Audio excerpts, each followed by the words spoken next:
and respectful person, and somebody who also observe and manage his time. All of these things is why Allah subhanahu wa ta'ala said, remember, in the salata, the prayer that you are praying, the one we are going to pray today, for the second of the prayers of Jummah that we are praying today, and the rest of the prayers that you are doing 5 times, 17 times, 5 times a day, these prayers is what? Established to a believer for him to observe time. Look at you. Look at the time that you are praying. Within any prayer, you might have find yourself doing something. You might have found yourself falling into something. And Allah wants to remain you clean, so that you meet Him clean, so that you meet Him without any debt. So between Fajr and Zuhr, anything that you have committed between you and Allah, not between you and mankind, let me tell you, that I shouldn't say that, and you go and be deceiving the people, you go and insulting people. No, Allah will leave you with those people. Between you and Allah subhanahu wa ta'ala, whatever you do, Allah subhanahu wa ta'ala cleans you. Zuhr to Asr, cleans you. Asr to Maghrib, cleans you. Maghrib to Isha, maybe within Maghrib to Isha you die, you have nothing to render accountability for. Allahu Akbar. Allahu Akbar. So when you get yourself in prayers, tune yourself and remove everything. Remove everything and concentrate and contemplate and cogitate into whatever you are doing. You have tuned yourself. Look at you, and then look at even those who are doing the sprinters. If somebody is going to run 100 meters, look at him. When he goes to understand, how does he do? He doesn't look at anything. He will concentrate. This is what? Even well-written, physical thing. This is how we should be doing. When we come to prayers, we get tuned into the prayers, and then we remove everything, so that Allah subhanahu wa ta'ala will give us laser operation in our behavior and cleanse us. May Allah subhanahu wa ta'ala do it. This is the salat. And then salat also is a certain divine force that prepare people to what? To observe all the graces and all the bounties Allah subhanahu wa ta'ala has done them, and then debar them, deter them, and remove them, and stay them away from all indecencies, from all negative things, from all social vices.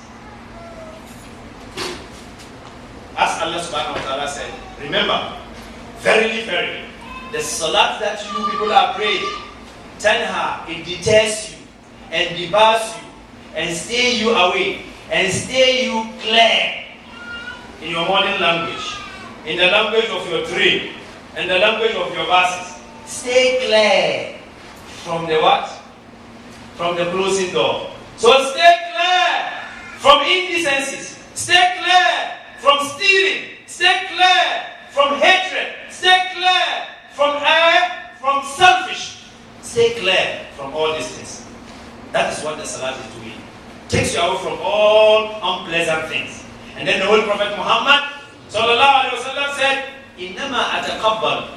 Listen carefully. This hadith al-Qudsi. Yabki al-Rabbi. The Holy Prophet is relating him to Allah subhanahu wa ta'ala. That Allah accept. Listen carefully. Allah accept prayer from somebody who submits himself. Man tawada'a biha li azmati. Who prays and submits himself to me. Not somebody who is pompous. Not somebody who raised himself up on the people. He comes down. If anyone will talk about alladhina hum fi salatihim khashun. Khashun is not to fear Allah, no. It is to submit yourself, to come down and reduce yourself before Allah subhanahu wa ta'ala, and you get the reward of the salat.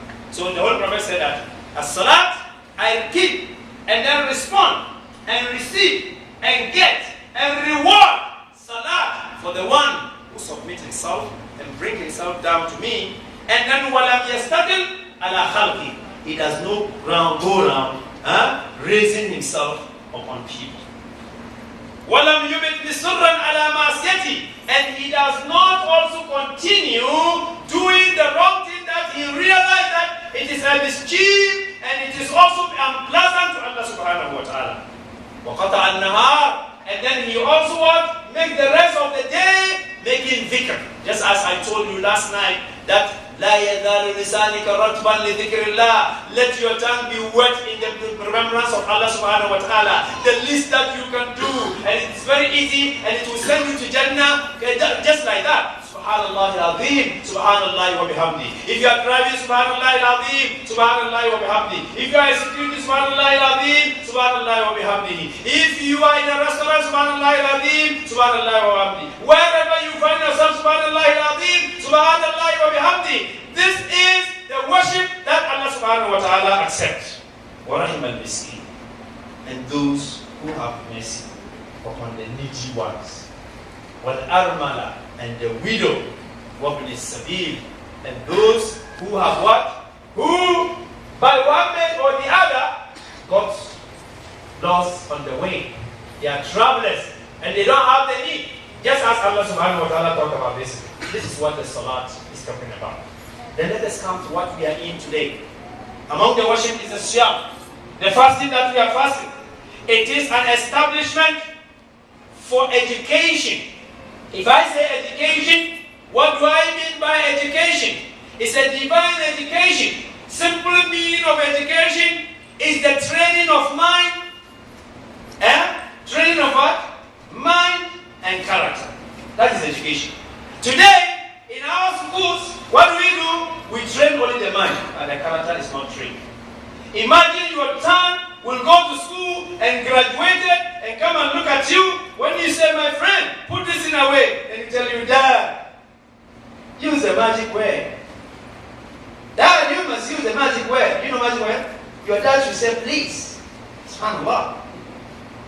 We don't have education over there. We only have given the information, but we don't have education. The education is got from your worship, from Allah, from the mosque. So make this mosque a place to train your children. When they go to school, all the schools, the curriculum that they have is not giving education. So the fasting is an education, it's an institution to train the character of man and the mind of man. To convey, to give you self-constraint. It controls you to stay from all the unpleasant desires. Why am I saying this? If you are able to leave your food, which is halal, you're able to leave your wife, who is halal to you, you're able to leave your water within the refrigerator, within the four corners of your room, and there is nobody. You leave it, you did not touch it because you are fasting. If you are an addict of cocaine, addict of marijuana, addict of insulting people, addict of arrogance, will it be difficult for you to stay away? Never. So you see the importance of Ramadan. This is the meaning of Ramadan. Ramadan is to get yourself tuned into it, then get out of this sin. And Allah subhanahu wa ta'ala said, and I quote, Ya ayyuhalladhina amanu, O you who believe, kutiba alaykum as-siyam.